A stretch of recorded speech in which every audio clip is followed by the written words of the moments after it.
All right, we're going to get started in about a minute or so. We'll wait for a few more people to filter in here. Ladies, how are you? Doing all right, thank you. Very good. Happy to be here. Oh, I like the energy, Marsha. Gotta bring it, gotta bring it. Nikki, it's good to see you, my friend. Had to, show up a little bit early. And we have the old G's, Kim and Karla. Oh, this is going to be good.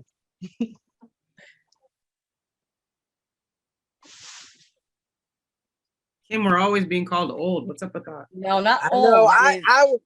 We're live, and I said I don't want to even go there on the old. Reverence and respect. But guys, we are at the top of the hour, so we're going to get started right on time with this session that I'm so excited to bring to all of you who are watching as our viewers. This conversation is about Black women in soccer.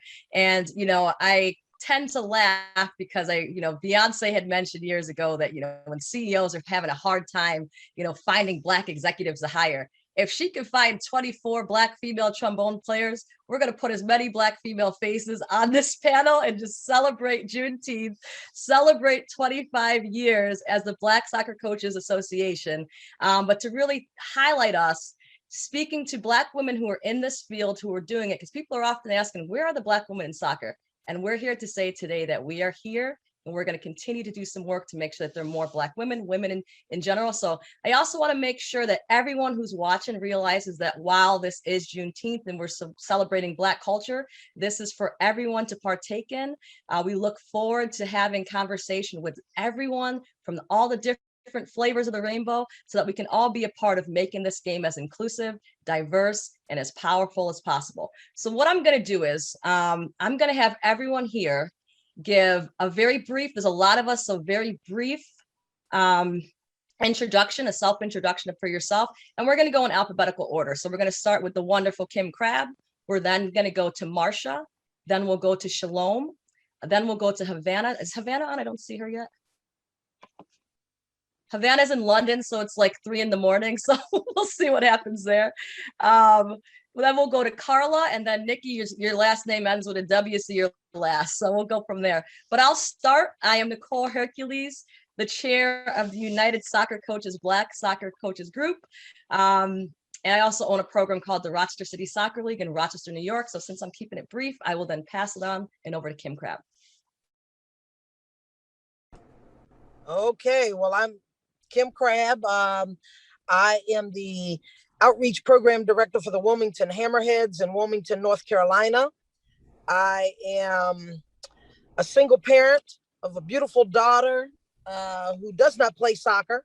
Everybody says, why didn't your daughter play soccer? I would never push that on her. I've got a scholar, now grown mom, 2 grandchildren, and I could say that I'm a kid whisperer, and I have brought that into my field of play by giving back to the sport.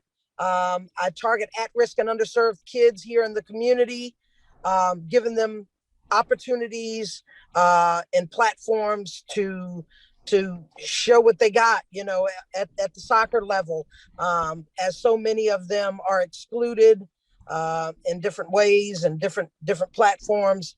And I love what I do. I can say I'm in the right field years and years later. Many of you may or may not know I'm the first African-American female to play at the national level. I'm an NCAA national champion back in 1985. So I guess that's where I fall into the oldie category. But again, not many can say they love what they do, but I am loving what I am doing at 55. And I am just always eager to give back to the sport because it's done so much for me. And I look forward to the panel today. Wonderful. Marsha, you are up next, my girl. I mean, how do I follow that? But I mean, so I'm going to try and err on the shorter side because my accomplishments are not there yet. But actually, shout out to Kim. She's certainly trailblazed the way for all of us, certainly myself. So thank you for that. My name is Marcia Harper. I am the head coach at American University in Washington, D.C. I am originally from Colorado, bounced a whole round, a lot of different places. I've been fortunate certainly to be empowered by a lot of different women from all races and males as well, certainly. But I feel like the game has given me so much. And I feel like it's kind of a duty that I give back in the same way that it has affected my life. And so I'm really fortunate to be here, certainly, and happy to be amongst greats. And I've got my pen and paper too. I'm ready to take some notes on what they say. So I'm just happy to be here. Thanks for having me. Wonderful. So Havana, or actually Shalom, you are up next. Shalom, Kimble. Shalom, Kimble. I'm in San Francisco, California, and I've been fortunate to be part of an amazing club that is all girls and all women identified led. I played soccer since I was little. I was that kid who wore their uniform to sleep so that they were ready for the next day. Really, I got into playing or coaching because I wasn't able to play anymore, and really want kids to see themselves in their coaches and empower young Black girls and people of color. Wonderful, wonderful. Havana, you are up next. And she's in England. She's in the UK. What time is it over there right now, Havana? 7 p.m. Oh, I thought it was, I lied. I said 3 p.m. I said 3 a.m. No, time difference is more than an hour. We're across the pond here. No, it's 7 p.m. But I'm really excited to be here with all of you, like legends, heroes, mentors. My name's Havana. I played at University of Washington. I was coached by Nikki for 2 glorious years. I'm also from Denver, Colorado. Let's go. There's most people I've been in a Zoom with from Colorado in the past year. So this is exciting. I grew up playing my whole life. Obviously, went to UW, stopped playing, moved out to the UK to go to graduate school. I'm currently doing a master's in Black British history out here. I did a master's last year in inequalities and social science, which is essentially sociology, but kind of like multidisciplinary study of global inequality. I'm really interested in like race and social justice and thinking about like big systems and structures and all of the stuff that we are very familiar with as Black women and Black athletes. I did my dissertation last year on kind of like race consciousness and athlete activism. Obviously last year was like a big moment for athlete activists. So thinking about like how that process like makes people more, any racialized person, because we are all racialized, even white people, like how it makes us relate and think about our own positionality in the world. I also started playing for a team out here. When I got out here, I didn't expect it, but found this 11-side team in my area, started playing for them. Just like love the sport, have been part of this Black Women's Athletic Association group that has been really like life-changing, just to be around coaches and people just like leading the way and trailblazing. And I'm actually starting my like beginner level 1 coaching training here to start coaching young girls. I feel the same way as Marsha. Like I have this experience and I've gotten to, so many opportunities through sport. And I think it's really, really important to like, for young girls to see us. I never had Black coaches until Nikki. So yeah, I'm really happy to be here. Thanks, Nicole. Wonderful. Of course. Wonderful. Wonderful. Now we have the legend, the OG, the myth, the wonderful, the mentor, the matriarch, along with Kimberly Crabbe, Carla Thompson. Tell us a little bit about yourself, girl. Oh my goodness! What an introduction. I'm an OG like Kim. I think I'm not the first, but I think I'm the 3rd one to hit the national level for Black women, somewhere around there. I too grew up in Denver. Oh, what? Denver stuff. And started playing soccer at a young age. Went on and played in college. But I took a different route other than other people. When I finished college, I had that choice of going and playing professional, but I decided to go and do another dream of mine, which was to fly. So I went to pilot training for the military and flew for 8 years in the military whilst coaching. I started coaching at a very young age, at 16, but I was coaching and flying at the same time. and then realized that I really enjoyed coaching more. So went into coaching full-time, coached at the Division I level, coached at the region level, national level, I've coached everywhere. And now I am currently a coach educator for US Soccer. So I do all the A and B licensing and the C licenses across the country. I also started the She Champions mentorship program for women who are trying to achieve their B, A, and Pro licenses. So I am excited to be here around these women that inspire me every day. Wonderful. And then we have Nikki Washington, who's just been doing so much over this last year. Nikki, tell us a little bit about yourself. I almost feel like probably everyone does, where I've done so much, but I feel like I haven't done any. I don't know, but I'm not from Colorado, so I'm gonna chill out with all this Colorado talk. I'm from Dallas, Texas, but I haven't lived there for forever. Went to UNC Chapel Hill, played. I've just, I guess, to be brief, coached and played at a lot of levels, most recently at the University of Washington. And then even more recently, just moved across country from there back to Durham, North Carolina.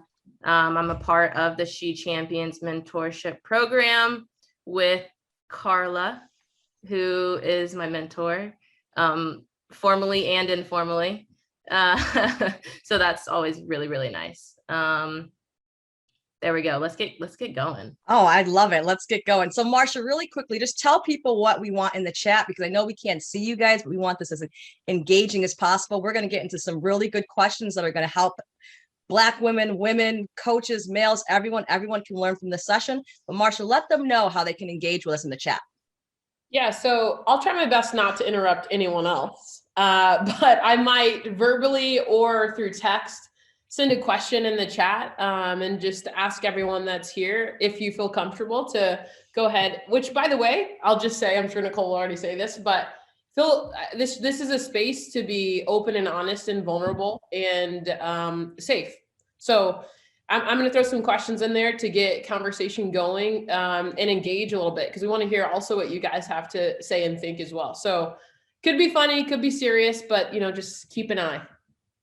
And I love what Marsha just said. At United Soccer Coaches, we are a family. It's a family dynamic.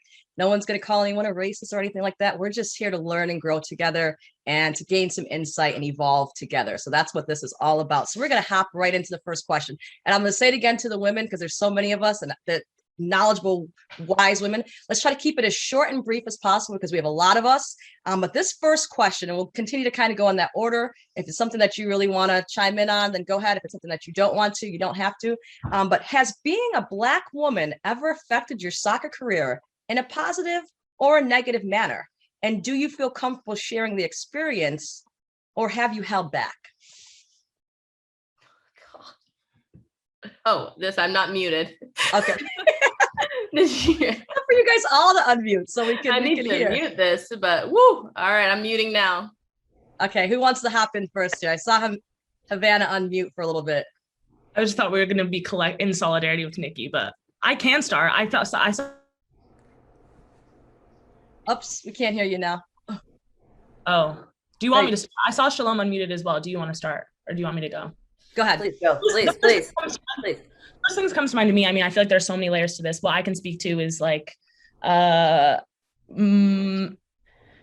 definitely in terms of like how I've learned the game, or like the type of box I was put into as a player. I think we've all talked about this. Like, I'm not super fast or a front runner or really athletic. What? So yeah, so like that was a challenge, because I feel like coaches always were like, oh, what do we do with you then? And I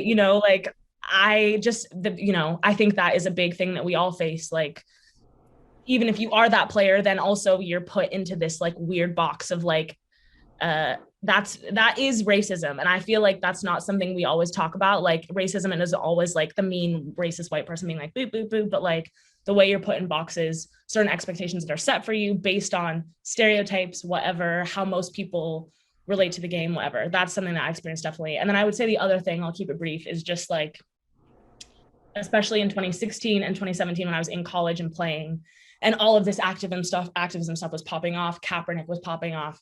My ability to be on a team with mostly white people and also want to like speak on and be involved in like activism affected my ability to play on a team because I couldn't separate those things. I couldn't show up every day and like put this thing aside that I was thinking about and play.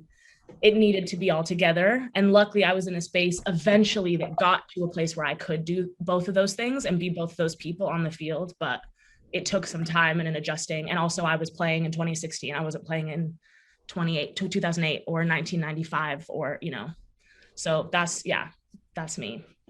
Wonderful. I realized I was speaking fast. Sorry. I'll try it's okay. No, you're fine. You're fine. Be you, girl. Shalom, go ahead. I see you unmuted there. Yeah, no, I feel the same way. As I started to move up into the levels of soccer in California, I was finding that I was the only Black goalkeeper. I was the only Black person. Let's be real. You know what I mean? Like, and everybody else, you know, you always tell goalkeepers, be big, be loud, you know, you've got to take control. And the way I took control seemed like it was be nice to your players, but the other goalkeepers would be saying the same thing, and it was okay, and people weren't offended, and people, you know, so I don't know, you know, again, it's back then there weren't words for it, and I was just wanted to play soccer, and I didn't really understand what was happening. And now when I look at and coach other girls, I really am conscious of making sure that everybody has that voice. And we're going to appreciate everybody. And if you're doing it, you're doing it. It's not about the color of your skin.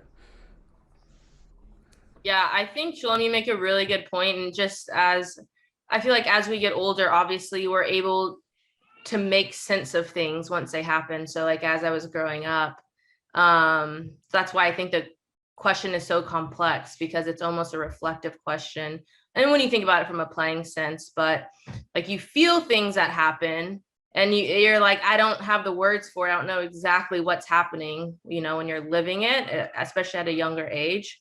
But then afterwards, you know, you're like, oh, okay, that's what that was. Like, I'm not, and you learn that by going through more of similar experiences. And then you also learn that by being around other people, like on the panel, you know, just being in Black community, like, oh, because we're also so isolated because maybe once I was not the only Black person on a team before pros, I guess.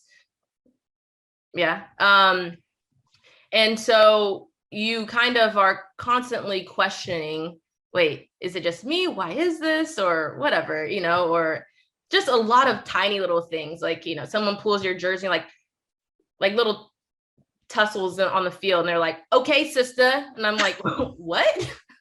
You know, I'm like, was that, do you always say that? So I don't know, just like little stuff like that, or just teammate interactions. Of course, there's like the blatant ones that you're like, I don't know. But yeah, so I don't even remember the original question, but Shalom, you answered it. You answered it. Yeah. And I think Karla has her hand up. That's a good, Karla, thank you for your structure. Yeah, if we can throw our hands up when you're ready, that works perfectly. Karla, jump right in. Yeah. As everybody said, it's a complex question, but I think for me, and I think probably Kim can relate more to this, there's two parts to this for me.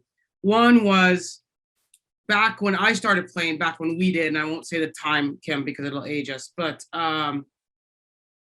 people looked at me and I was fast. So of course they're like, wait a minute, you play soccer? Why don't you play basketball?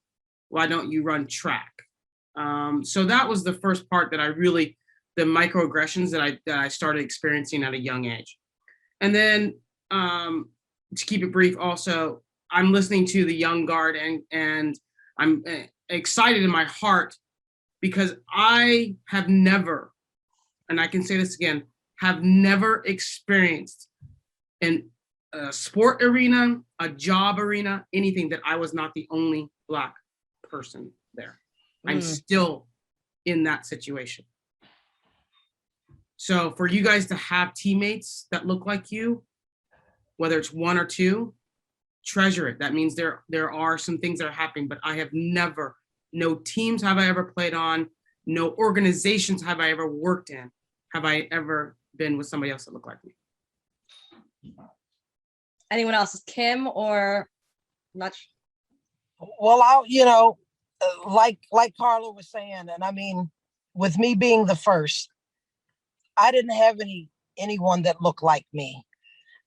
I'm sure that I have experienced some racial situations that either I've excluded for some reason in my mind, or didn't even think that it was that type of party, so to speak. You know what I mean? So that's why I sat back and I listened to everybody, because I was really wanting to hear from the younger group of their experiences. But I mean, I don't know if it was my personality. I got called the N-word a couple of times, but I never, and I can say never, I never let that bother me, because my game spoke for itself, and that was it.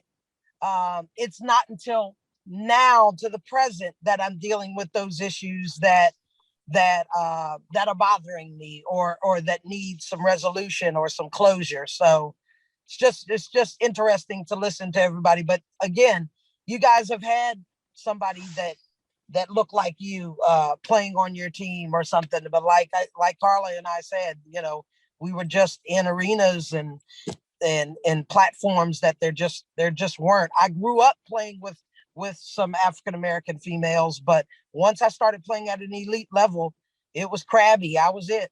That was it. Mm-hmm. So, and I'm going to want to hop back to how you guys overcame a little bit later in the session, because you guys were able to navigate and become successful in your chosen field for various reasons. So we're going to come back to that. Marsha, you didn't go yet for this one. Do you want to hop in here?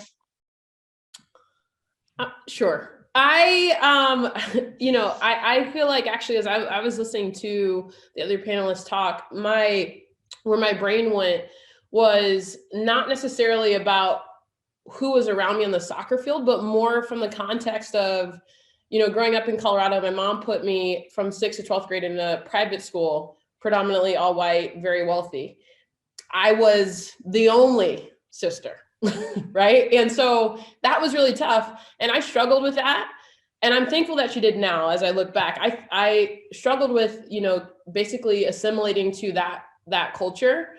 But when I look back, where I gained a lot of my confidence from was soccer. And just like Kim was just saying, like, I knew I was pretty good at that point, and, they were doing their own thing. And I was like, okay, I was labeled as the athlete, but I was okay with that, but they also, like, where you went to school, it was a college preparatory school. So they had to know that, my grades were up there too. Okay. but I knew internally, like, I'm as smart as you. They made judgments on the color of my skin based on solely my skin, assuming that my parents didn't have as much money as their sort of thing.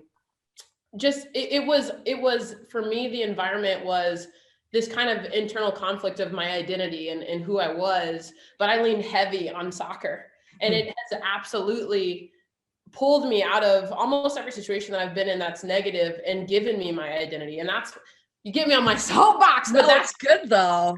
That's why I feel so passionate about, kind of giving back and trying to empower my team that I have right now, certainly, but everyone that I come in contact with. I'm like, look, like, how can I help you find yourself? And I went on to play for a coach that was not Black, but she was white. She's now retired. Actually, I'm in Gainesville right now.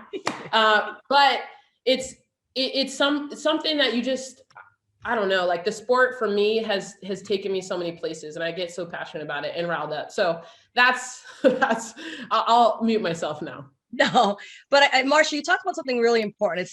It's about the intersection of race and gender. And for some on this panel, it hits sexuality too.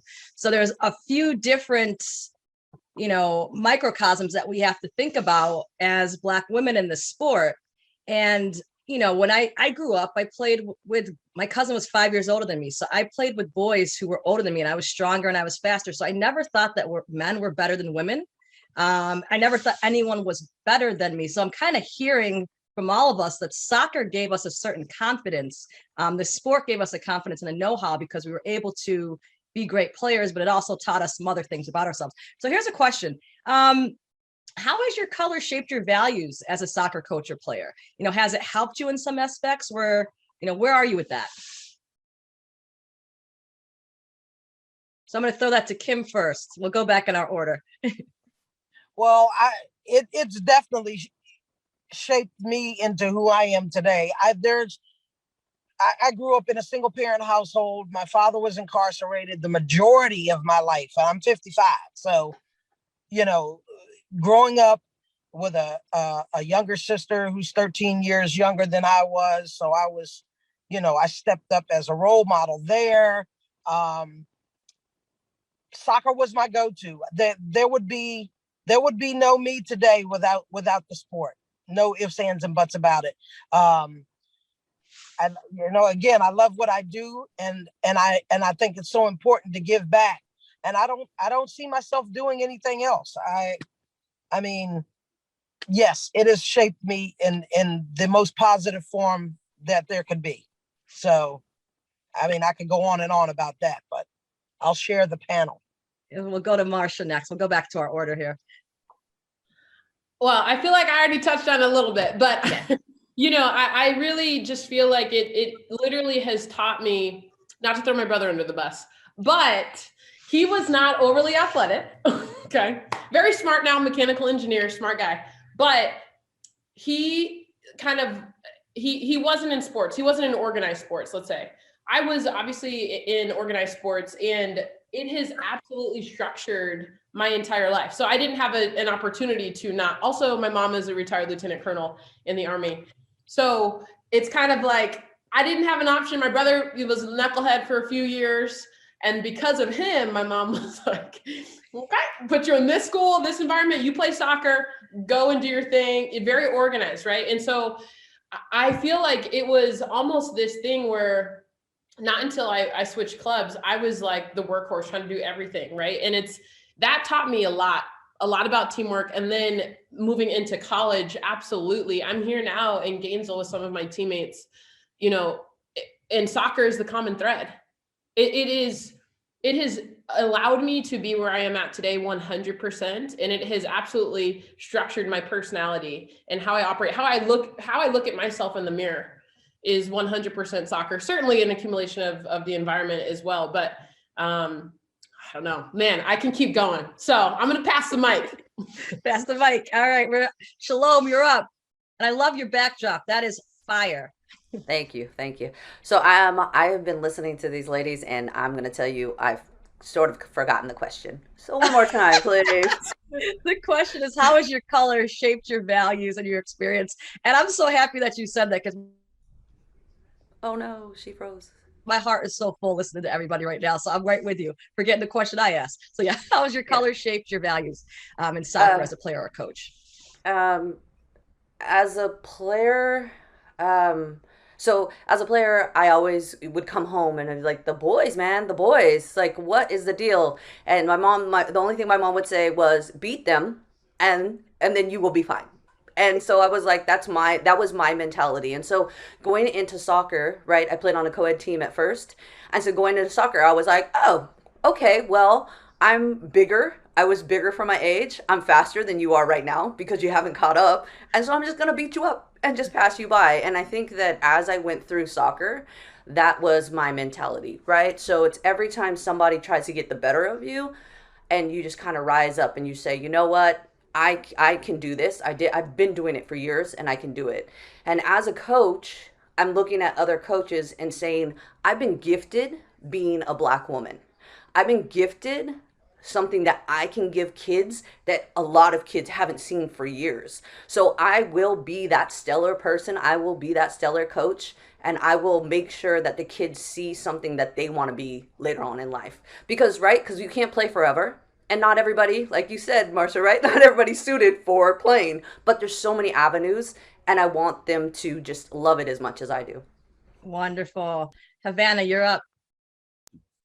Yeah, I feel like I don't need to say much, just echo what has been said. Like through all I just found out as Marsha was talking about where she went to high school, we went to the same high school. So I was like, it sounds familiar. I think I know what you're talking about. Like, I grew up in Denver. I went to a college prep school. It was very white. I spent a lot of time being like, kind of how Kim talks about, like, I think this is racist, but I don't really know, or I've removed shit from my stuff from my mind, of like what I've actually went through or whatever. I think also just like studying this and learning about racism, like at an institutional level, has also like been something I've had to work through. But like, I feel like now I've arrived at a point in my life where I'm just like really thankful that I'm Black and I get to be part of this really rich community, that I get to like give back, like Sean was saying, that I get to like form these connections anywhere I go in the world. And I think that also has everything to do with soccer, like the way I've been able to connect with people through this sport. You know, like, I'm not playing professionally. I'm not in any way incorporated into the game that you guys still are. And I still feel like it's such a core part of my life, and it always will be, just because everyone everywhere is playing soccer. So like, I'm just so thankful, like truly don't have the words, just thankful. Wonderful. Karla, if you tell me you went to the same high school as Marsha and Havana, we're going to have a problem here today. No, but I know what high school they're talking about, but no, I did not go. I went to, again, I'm older, so it was back in the day when public school was still good. For me, you know, it was interesting because you said, how has the color shaped my values? My color hasn't shaped my values. Our culture has shaped my values. And that came from my parents. Both of my parents are from Birmingham, Alabama, the South, back in the 30s, 40s, 50s, 60s. And the way that they were raised was the way that I was raised. But the funny thing is that I went the opposite. Soccer was the opposite of what my parents wanted, because my parents didn't know anything about soccer. They had no clue. My dad is a retired colonel in the military. So I have that background, and he was very strict, and I had good grades because I had to. But soccer, he knew nothing about. So it was my kind of rebellion against that, of going and doing a sport that they had no idea. So they couldn't critique me. They couldn't say anything. All they could do is say, oh, good, you had fun. All right, great. That was it. Where when I played track and I ran track and played basketball, you know, I was getting critiqued all the time. So it was my kind of escape. But because of our culture, because of my upbringing, I was very disciplined. And that helped me in the game. And I think that's led on into my life and coaching and everything I've done before, because I'm very A-type, very organized, very disciplined, and in the way that I do. And that's led to the successes that have gone beyond my playing career. So wonderful. Nikki, you're up.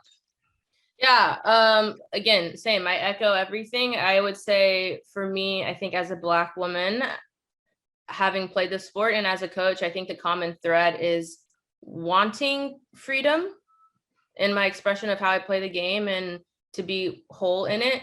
And that has definitely bled into what I want to create as a coach, is freeing our players to be themselves wholly and to express themselves creatively on the field. I love it. I love it. And that kind of leads into the next question that I have for you all. What is one piece of practical advice that you would give a young Black woman, or just a woman, or a young coach seeking to be involved in soccer and who may be experiencing some hardships? What advice would you give to just a young up-and-coming player or coach who's coming up as a woman? And here's one? The thing. You can have more than one. And here's the thing too, guys, for those who are watching, we want to engage with you, so we can't see you. So please get in that chat box, throw some questions, interact with us a little bit. I'm going to go backwards now. So Nikki, I know you kind of started, but I'll come right back to you. Give me one word to remind me. Any advice you'd give to players or coaches? Yes. Yeah. Okay. That's right. I was dazed off in thought and forgot to go back, but buckle up. Honestly. Buckle up and get your community, because I think it's inevitable, right? Like, I mean, I think it's inevitable no matter what that you're going to face hardships, but to find your community to help you get through it, and then also to normalize it, and exactly like I was saying before, to have a clear picture as to what's going on, because and yeah, I just think it's really, really important to have like-minded people around you navigating this stuff. Like Lord have mercy, if I had my crew that I have now when I was playing, I don't know. I mean, it would have been a different story. I think I would have been ready to like fight some fires, like even more, you know? So I think that's powerful. And I think that's what a lot of other people have that we just don't have. So find your community and buckle up and have fun. I will say we have that now, and I love that. I love that we have that, and I think we had that without even knowing each other well. So I'd say I'm really proud of what I'm seeing with these Black women who are coming up, with women who are coming up, because I see women in soccer are shouting us out right now as we're on here. So I think the power of course, Black women coming together. And then all women, all people coming together, recognizing that there's no color line when it comes to fighting racism and discrimination. So we're excited about what we're seeing right now. Let's go to the legend, Carla Thompson. Yeah, you were asking just one piece of advice. You have a million, I know. Probably the best is really is knowing that there is a dawn after every darkness. So you're going to have some fights, you're going to have some down times, especially if you go into coaching. Be aware that I don't know of a coach out there that's never been fired. So there's always going to be some dark days, but there's always a dawn after dark days. So just keep going. Just keep going. It will get better. And I can echo what Nikki said with the other part is have a support system. And they don't necessarily have to look like you, but you just need to have a support system that believes in you so that you can keep going into the dawn breaks. Wonderful. Havana. This is a good question. I don't know if I necessarily have like any piece of advice that I'm giving is totally from the place of like what I've had people like the leadership and like the wonderfulness that I've had provided to me is like because I'm not a coach or like have been a player at a super high level in this space. I feel like so yeah, this is all to say thinking about this from like what has made a difference for me from coaches or from teammates and stuff is like, am I thinking about Nikki here? Like just like being real, like being really authentic and being like, I don't know. I think especially for even like young players who are like now existing in this world where like they're not ignorant to like the reality of what's happening and what's going on and like why they might be being treated differently or like when something messed up happens, like they know what's going on, even young kids. So like not lying and not like pretending that it's not happening, just like being real. I feel like that was such a comfort to me, was to have leaders and coaches and people to look up to who were just like, you're not crazy, like this is messed up, what's going on, but like we got each other, you know. That to me was like really nice. So yeah, that would be my piece of advice. I love that. Shalom. Thank you for coming before me, because I am the person, I think about my younger self and I've always been like, let's burn the house down. Like, this isn't okay. I was always the one that got called. My mom got called. She worked in the same district. They were like, she's doing it again. And I was yeah, I hear you, but you're wrong. Or that is not okay what you did to that kid. So finding those people, and I always found that when I got advice, I got mentorship at a young age that was not from a Black woman, was not from a person of color or a Black man, right? I always felt like I was being persecuted and I was being told to calm down, just calm down, right? You get that you're being too aggressive. But finding a mentor, I really encourage people finding a mentor who is going to be like, I hear you. And yes, let's burn it down, but let's burn it, and let's burn it down in the way that will be productive, will work for not only just you, but all of you, and without you burning bridges, right? So unfortunately, it took a long time for me to figure that out. And in my head, I'm still like, where's the lighter? But luckily, I do. Now I have people that I can call, and they're just like, they listen to me ramble, and they're like, okay, what do you want out of this? Right? And so really find those people that are there to support you and then can give you structured advice. Well, I can see Marsha's leaning over her desk. Get in here, girl. She's ready to go. Come on in. Jump off the top rope now. Just listening to everybody talk, I again, reflecting, taking notes, and like a couple things came to my brain just to kind of summarize what they have been saying is be unapologetic about who you are, right? That's already been said 100%. However, I'm going to lean more into, I was actually just talking to Sammy from Western Michigan about this. He's a Black male head coach. Sammy Boateng. Yeah, shout out Sammy. We as a Black community, I think now more than ever in a great way, are going to get more opportunities. That said, we need to be ready. Like we need to, get after your craft essentially. Like my fear, to be honest, is we're going to get opportunities and then we're not going to be ready. And then it's going to look bad. And so my advice is to be unapologetic about who you are, but like Nikki said, like buckle up and then be ready to understand that although you might be granted more opportunities than we were before, like success is not granted. And so you're going to have to grind it and learn the craft. And so like go out and work ID camps, get your licenses. Like, yeah, Marsha, get your licenses. Oh, yeah. Get the licenses. I'm getting there. I'm getting there. Carla always does that. Always, like poor Kia. Good thing Kia's at her sister's wedding. But to be honest, it's a good point because, and Nikki and I have talked about this, there are only 6 of us. Yeah. 6 of us that have an A license. That's it. Yeah. Out of thousands. Okay. Yeah. So there's only 6 of us. So you're talking about creating an opportunity, being ready for an opportunity, then go and be ready. You've got to be prepared. That means having your education, studying the game, readying your craft. That's the only way. But you can't do that and talk the game. Come on. I'm waiting for you. Come on. Well, I'm going to end this because I'm at a grassroots level. And I think my advice for any coach coming in is to understand the position that you're in and like I said, I'm at a grassroots level.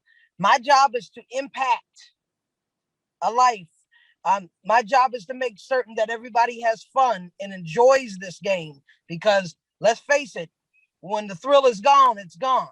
So my advice would be, of course, just like everybody said, embrace all of your community and your mentors and your groups and boards and everything that's out there that could help, but just understand your role as a coach. And I mean, you're going to have some kids that have 2 left feet, but before you end, you want to have one of them using their right foot and you want to have them using both feet, So my job, I think every day as a coach is to go on that field and make sure everybody out there, no matter what their color, race, size, creed, or breed, is to have a good time, to have fun. And then you might have me in there get my license at some point, but but seriously, I Carla will make sure. Can I just real quick, hashtag real talk, Carla Thompson, Marsha, let's go. and really quickly, because while I have Kim, because I want to get to the questions about allyship and also how people who are viewing, who are not, non-people of color can get involved and can help. But Kim, this is something that I saw coming up a bit last year and it really bothered me. So I kind of want to call it out and get to the bottom of it. There were people wondering why you haven't been able to be in the Hall of Fame. Can you give us a little insight on that? Because I'm disgusted by it. And I think the excuse for why you shouldn't be in the Hall of Fame is ridiculous. So if anyone's on from the Federation, from US Youth Soccer, I kind of want to have a little bit of understanding, but just really briefly, because I know we're finishing soon. Well, I'm going to keep it brief because I don't even know why.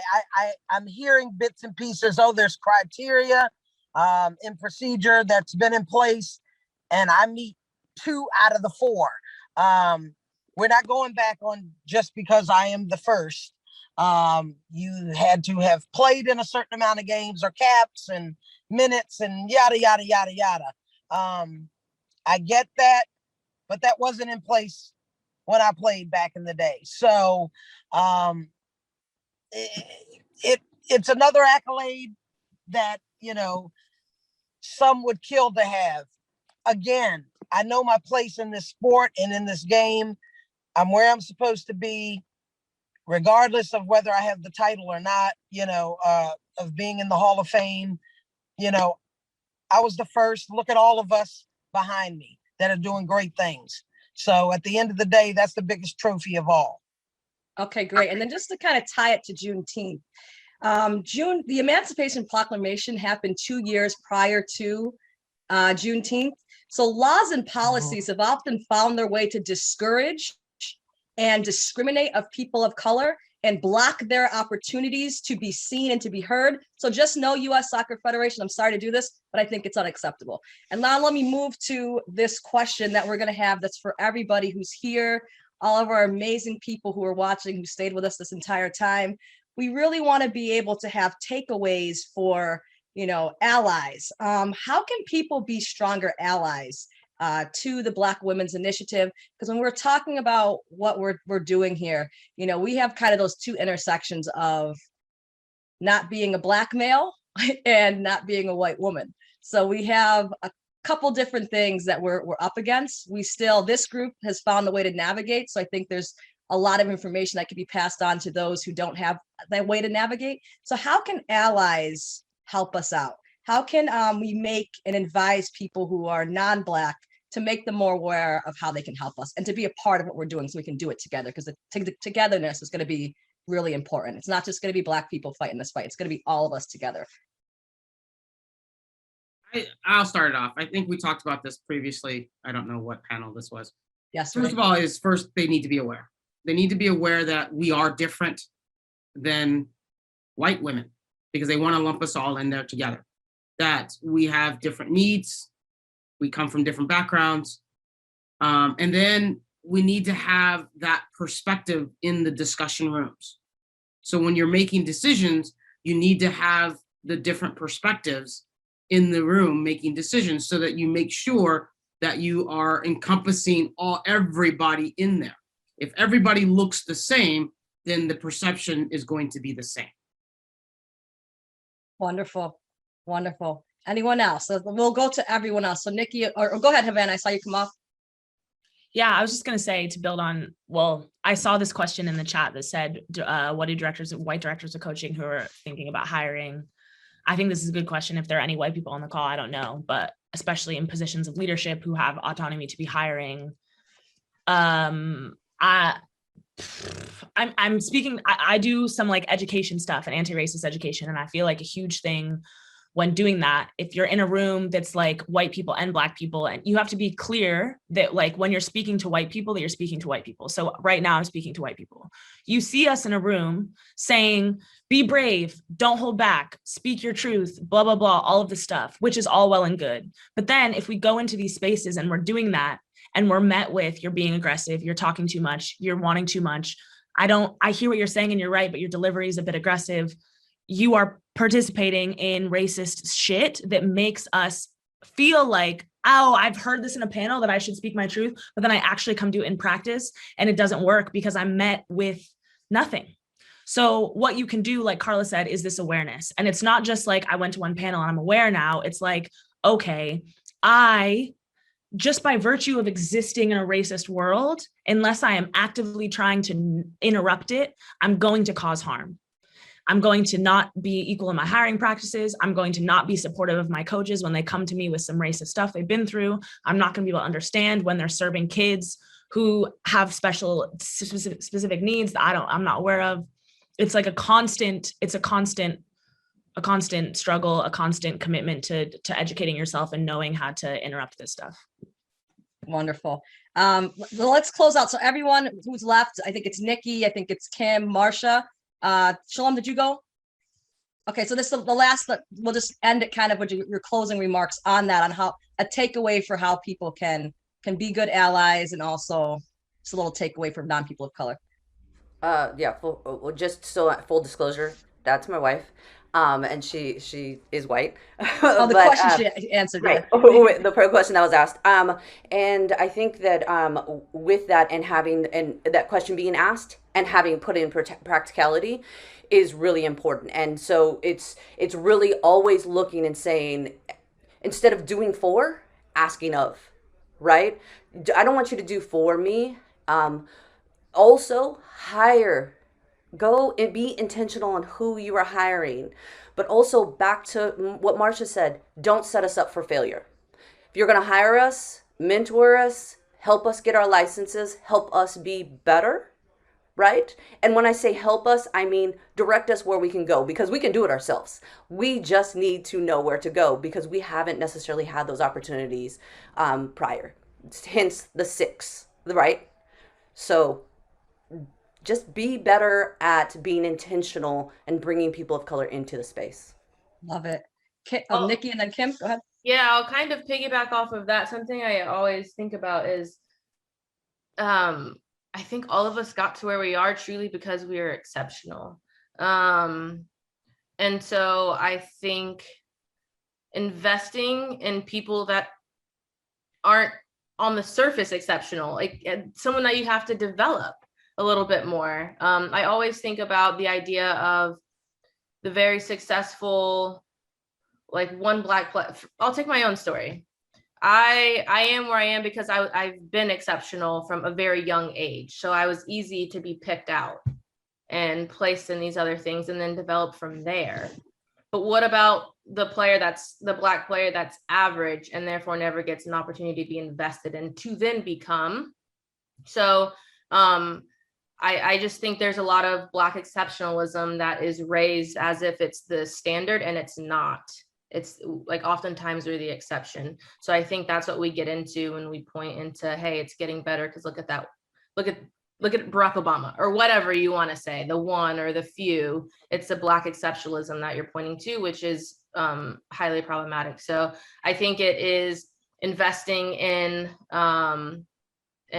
someone that's not on the develop Black people, period. That's all I'm saying. It's not, anything crazy. And I'm just going to end Kim and then Marsha. Yeah, go ahead.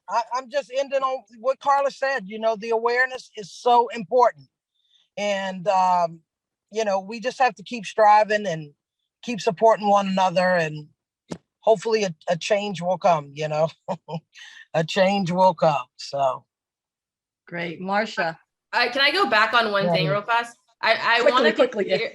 I really quickly. I want to be clear that when I say develop Black people, I'm saying to develop Black players too, because people are always being developed. It's not a handout. It's not any of these things. It's just being a part of the process. Wonderful. Marsha. Yeah. The last thing that I'll say is I think just being continuous in your allyship. So I think there's been a lot of people that, like today, for example, will send out logos, graphics like Juneteenth. However, it's like, what else are you doing, right? Like on a daily basis, whether it be individually as well as collectively in a group setting. And so I think if you say that you're an ally, be continuous in your allyship and study. Like it could be something that you don't need to shout out to the world, like I've done this. You could just be every single day reading something, and it could be a sentence or two, but you're making a committed effort to do that. And I think that's being continuous in your allyship and educating yourself, and then being vulnerable. I'll try and be fast, but be vulnerable when you're in the situation, especially like Havana was talking about. I'm talking to the white people right now. When you're around other white people, being vulnerable in the sense that it's not popular to back up, support, or be an ally for a Black person or situation in that setting because of the circumstance, but be vulnerable and courageous in that moment, and then help educate other white people to stop doing that, or this is why it's bad and this is what you should consider doing. So be continuous in your allyship and being vulnerable and confident in those situations when you're around other white people. Amazing, guys. We're coming to a close. And I just want to say to our panelists, I love you guys with all of my heart. I continue to love having our conversations. We meet probably once or twice a month, and you guys energize me. There's been so many times as a Black female leader that I don't think I realized it until I started talking to you guys more and more often, how lonely it is as a Black woman leader. And to have all of you guys as an inspiration to come together and to have conversations, even as a sounding board. I think it's only going to get better when all coaches across United Soccer Coaches come together, recognizing that just like Juneteenth, it's American history, not Black history. And just like the emancipation of slavery, we're looking to be emancipated from racism, from discrimination, from implicit bias. So for the next year, join us as we're fighting this together. It's a 400-year problem, but we're only going to do it together. It's not about Black, white. It's not about anything like that. It's about us coming together as united soccer coaches. So all of us are very accessible. For those of you who want to be in touch with us, you can just Google and find us. But thank you everyone who stayed and attended this session. And oh, sorry. Go ahead. I just want, so join United Soccer Coaches. You know, like we're all accessible. We're all here to help and mentor and be mentored. Join United Soccer Coaches. Join the Black Advocacy group. Let's go. Wonderful. And guys, so the next session is going to be with Mauricio Wilson of the Crack. It's going to be with Stacy Wilson. It's going to be with Chioma Tanmo. Stay for that. It's going to be phenomenal on health, nutrition, and exercise science. And then after that at 4 p.m., we have our social. Everyone's invited. Come celebrate with us. It's going to be a laid back time. Thank you all so much. No, don't even just love this panel. I love all of you who are out there. Continue to rock with us. Take care, guys. Mwah!